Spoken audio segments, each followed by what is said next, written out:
Assalamualaikum warahmatullahi wabarakatuh. Kembali lagi bersama saya, Nurdani Intiastuti, CGP Angkatan 11 dari Kabupaten Blitar. Salam guru penggerak, salam dan bahagia Bapak Ibu guru hebat. Pada kesempatan kali ini, saya akan memaparkan dari aksi nyata di modul 1.2, di mana materinya tentang nilai dan guru penggerak. Nilai guru penggerak ada 5, didasarkan pada pertama adalah berpihak pada murid, yang kedua adalah mandiri, yang ketiga adalah kolaboratif, yang keempat adalah reflektif, dan yang kelima adalah inovatif. Di mana peran guru penggerak yaitu sebagai pemimpin pembelajaran, sebagai coach bagi guru yang lain, sebagai pendorong kolaborasi, mewujudkan kepemimpinan murid, serta penggerak komunitas praktisi. Dalam aksi nyata yang saya lakukan nanti, ini adalah pengembangan diri yang sederhana, konkret, dan rutin yang dapat saya lakukan sendiri dari sekarang untuk membantu menguatkan nilai-nilai dan peran saya sebagai guru penggerak. Pada saat pelaksanaan pembelajaran, melakukan inovasi pembelajaran yang berpihak pada murid agar berperan aktif dalam kegiatan pembelajaran. Pertama adalah melakukan pembelajaran yang memerdekakan murid dalam berekspresi, mengeksplor diri, serta terlibat aktif. Bisa terlihat pada dokumentasi yang saya lakukan di sini. Contohnya adalah ada beberapa kegiatan siswa itu mengeksplor dirinya masing-masing dan menggunakan praktek untuk membuktikan dari teori yang telah dipelajarinya, dan juga melakukan pembimbingan pada waktu ada kendala di dalam penggalian informasi atau mengeksplor diri pada siswa. Nah, di situ dibuktikan bahwa skill yang diolah dari eksplor diri setiap anak bisa dibuktikan atau bisa dituangkan ke dalam beberapa bidang lomba.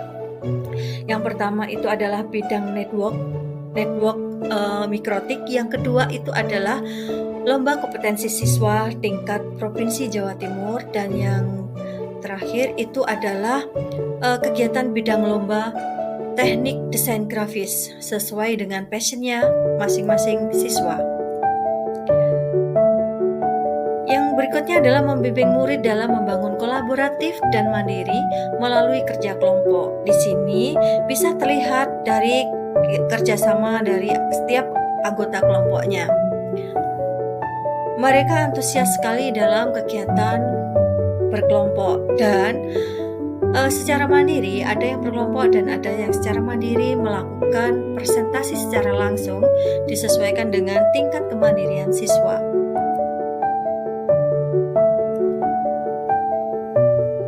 Yang berikutnya adalah menggunakan metode pembelajaran yang menyenangkan sesuai dengan kodrat zaman. Nah, dikarenakan di sini tingkat atau jenjang sekolahnya adalah tingkat SMK, maka metode pembelajaran yang menyenangkan jika siswa melakukan kunjungan industri. Mereka akan melihat dunia kerja industri yang akan ditempati setelah kelulusan itu seperti apa. Kita mengenalkan dari industri atau perusahaan yang akan menerima dari tenaga mereka.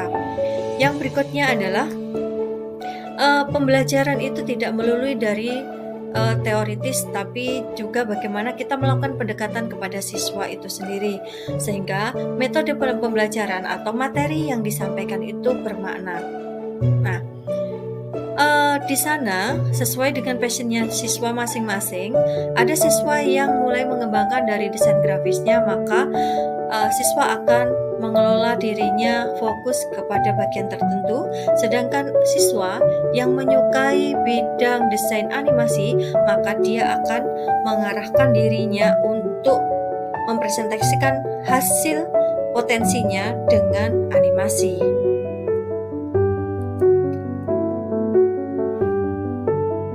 Berikutnya, pada pelaksanaan pembelajaran tidak lupa melakukan refleksi dan penguatan pembelajaran. Dan refleksi dan penguatan pembelajaran yang telah dilakukan bukan hanya dilakukan pada siswa itu sendiri, tetapi kita juga komunikasikan dengan tingkat jurusan, di mana nanti ada penyamaan persepsi atau visi misi atau penyatuan visi misi di dalam jurusan itu tercapai.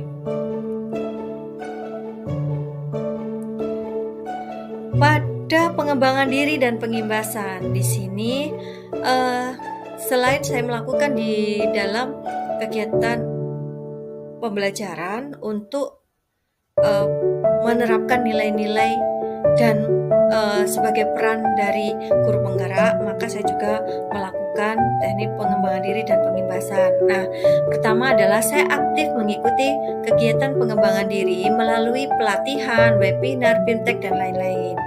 Seperti halnya contoh, karena saya sebagai asesor, maka saya mengembangkan diri selalu mengupdate informasi terkait dengan tugas asesor sesuai dengan ranahnya dari BNSP.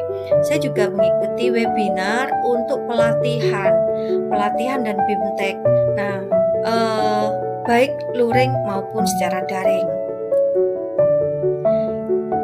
Yang berikutnya adalah saya juga menjadi narasumber pada berbagi praktik baik dengan materi pemanfaatan akun belajar ID untuk administrasi kelas dan sinkronisasi mapel untuk mapel jurusan. Nah, di sini untuk pemanfaatan belajar ID ini saya akan memberikan gambaran kepada teman-teman atau rekan sejawat saya bagaimana memanfaatkan belajar ID agar bisa berkolaborasi dengan para murid. Nah, untuk sinkronisasi mapel itu sendiri, maka bagaimana penyamaan persepsi antara mapel normatif, adaptif, dan produktif itu visi misinya, tujuannya untuk para murid itu sesuai. Yang berikutnya adalah menjadi narasumber pada kegiatan in-house training kurikulum SMKN 1 Nglegok pada tahun 2024. Di sini saya berbagi praktek baik bagaimana memanfaatkan atau bagaimana melakukan asesmen awal untuk mengetahui kepribadian siswa, kemampuan siswa, dan juga dari gaya belajar siswa sebagai pegangan Bapak Ibu guru ketika mengajar di dalam kelas. Perasaan saya selama melakukan aksi nyata 1.2 ini adalah selama merasa termotivasi dan tertantang untuk tetap melakukan perubahan menjadi lebih baik pada pembelajaran yang saya laksanakan. Ide atau gagasan yang timbul itu adalah saat melakukan praktik baik pada pembelajaran berpihak pada murid dan berkolaborasi bersama rekan sejawat dalam melakukan perubahan positif ke arah yang jauh lebih baik lagi.